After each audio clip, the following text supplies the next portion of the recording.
Hey Dragons, it's December 14th night in our countdown, so let's go ahead and see which book we'll be reading today. Can you help me find the number 14? Okay. Looks like... Beauty and the Beast. Okay.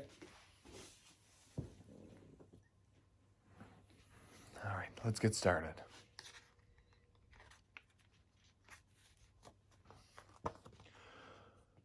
Once upon a time, a selfish young prince refused to give an old beggar woman shelter in his castle.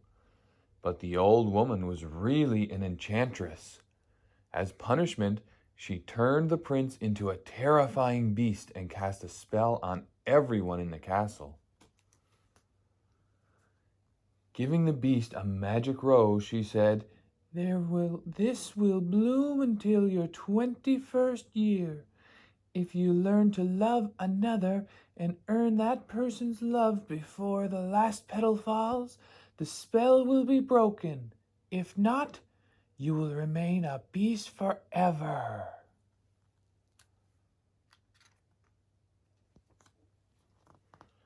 In a sleepy village nearby, an eccentric inventor named Maurice lived with his beautiful daughter Belle.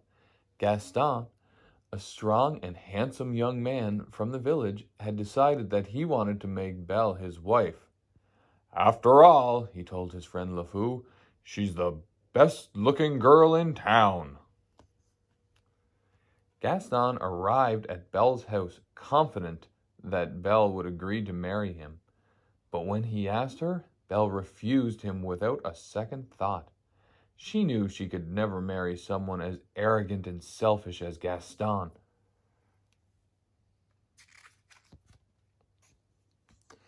One day, Maurice set off for a fair with his latest invention. As night fell, he lost his way and had to seek refuge in the beast's castle. Maurice was welcomed by some friendly, enchanted servants, including a candelabra named Lumiere, a clock named Cogsworth, a teapot named Mrs. Potts, and her son Chip, a teacup. But the beast was furious when he discovered a stranger in his home, and he threw Maurice into the dungeon. When Maurice's horse returned home alone, Belle set off at once to search for her father. "Oh, Papa!" Belle cried when she found Maurice in the freezing dungeon. "We must get you out of here." Sensing danger, Belle turned round. There was the beast, towering over her and growling loudly.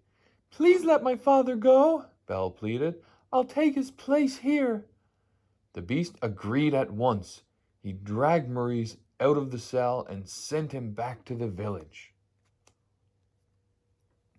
The beast showed Belle to her room. "You can go anywhere in the castle," he told her, "except the west wing. That is forbidden." Poor Belle was miserable. She missed her father and her home. The enchanted objects prepared a wonderful meal for her and tried to cheer her up with their singing and dancing.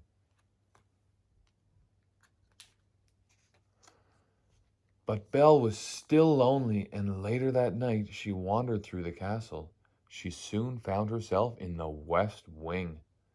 There, among broken furniture and cracked mirrors, she found the magic rose, its petals dropping sadly. Just as Belle reached out to touch the rose, the beast burst in, howling with rage. Terrified, Belle ran out into the snowy night. Belle leapt onto her father's horse and set off blindly into the dark forest. Suddenly, she was surrounded by a pack of vicious, hungry wolves. Just as the wolves closed in for the kill, the beast appeared through the trees. Fighting bravely, he drove the wolves away.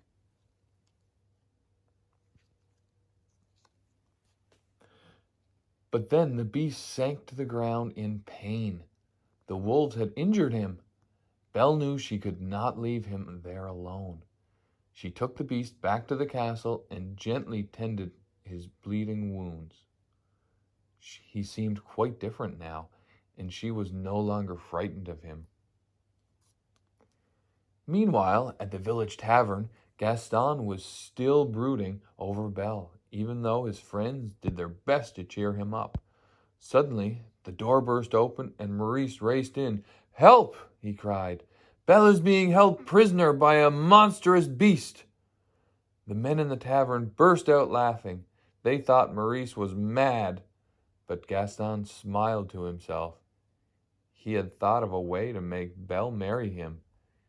He called a tall, sinister-looking man over to his table, and Gaston began to tell him what he had in mind.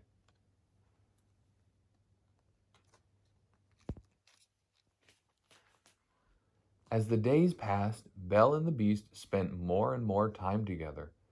The enchanted servants were delighted. They were certain that Belle would fall in love with their master and break the spell.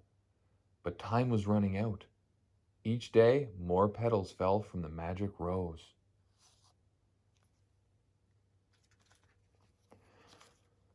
One evening, after dinner and dancing together, the Beast and Belle sat out on the terrace in the cool night air. "Are you happy here, Belle?" asked the Beast. "Yes," replied Belle. "I just wish I could see my father again." "You can," said the Beast, and he gave Belle a magic mirror. "This will show you whatever you wish." "Oh, thank you!" exclaimed Belle. But as she gazed into it, Belle saw her father lost and trembling with cold as he searched for Belle.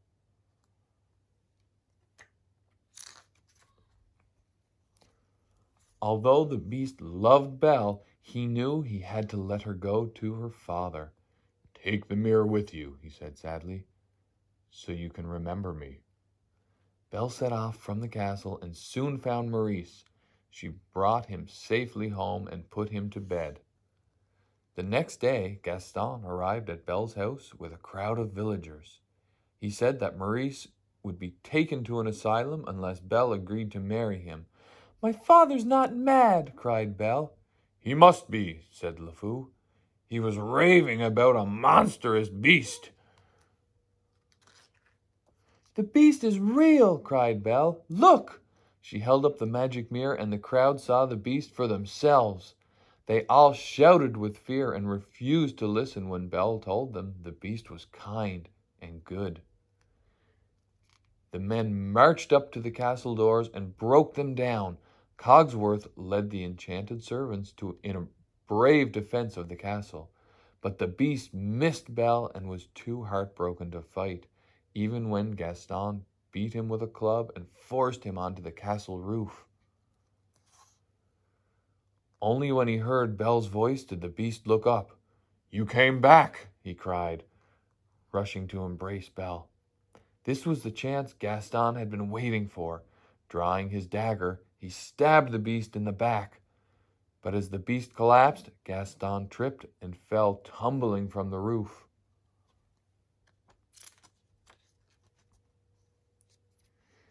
Belle ran to the wounded beast and kneeled down to kiss him. The last petal was just about to fall from the rose. "You can't die," sobbed Belle. "I love you. I wish I had never left you alone." Suddenly, a magic mist surrounded the beast, and before Belle's astonished eyes, he changed into a handsome young prince he had once been. One by one, the enchanted servants became human again. Weeping with joy, they hugged each other as the prince swept Belle into his arms.